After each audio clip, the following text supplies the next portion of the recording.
Hey, you guys, last week we shared the bad news about 2 reasons kids don't share their feelings. Go back and watch that one if you haven't had a chance already. And this week we wanted to talk about the good news of how to get kids to talk. Yes. Will you talk first? I'd love to. When I think about the boys in our lives, I talk so often about how kids learn more from observation than information. More is caught than taught. And I think one of the best ways to help them learn to do that more is to do it in front of them.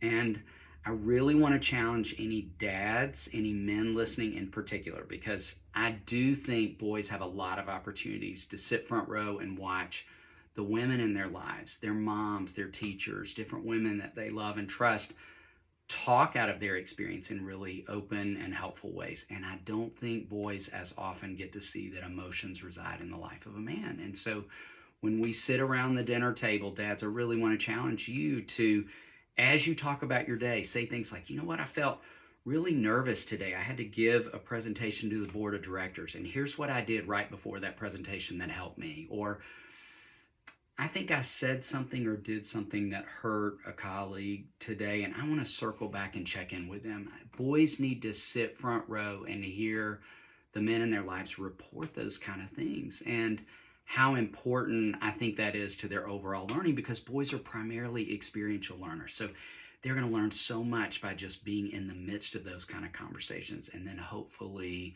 practicing in some of those same ways themselves. What about for girls? I was just thinking, I don't know if I've even told you this story, but I was thinking about, we talked about the pressure to please and the pressure to perform. And I want you with girls to create time that there's almost a bubble around. That even if it's just 10 minutes with the girls in your life a week, I think 10 minutes a day could be amazing, but 10 minutes a week that no one else is around, you're just with her. And I have this dear family, some friends of ours that we both adore, and we started calling it walk and talk time.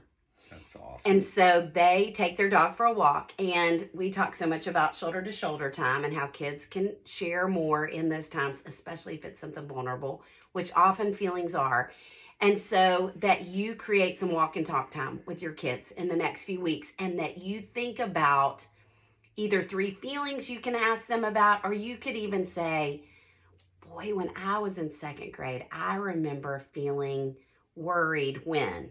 So you're just helping set the tone for conversations. We're, by the way, going to talk more about your feelings next week, but that we're setting the tone for conversations. Or tell me the last time you felt sad. Tell me the last time you felt frustrated. Or tell me what 7th grade has been like for you so far. What have been your favorite parts? What have been the tougher parts?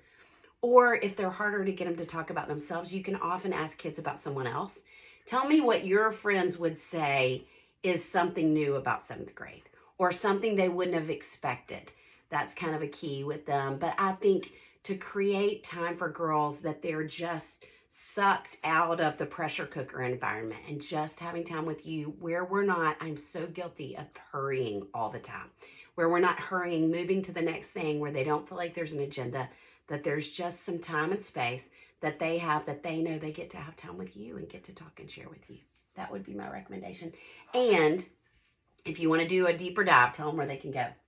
You could check out this season of the podcast, Are My Kids on Track? You could check out the book, where we're going to go even deeper in stumbling blocks and building blocks. Thank you. It is a good resource. Yes. And practical ideas at the end of every single milestone. Or we've got courses available. So if you're more of a watcher, more of a reader, more of a listener, we're trying to cover all the bases. We're so glad to be with you.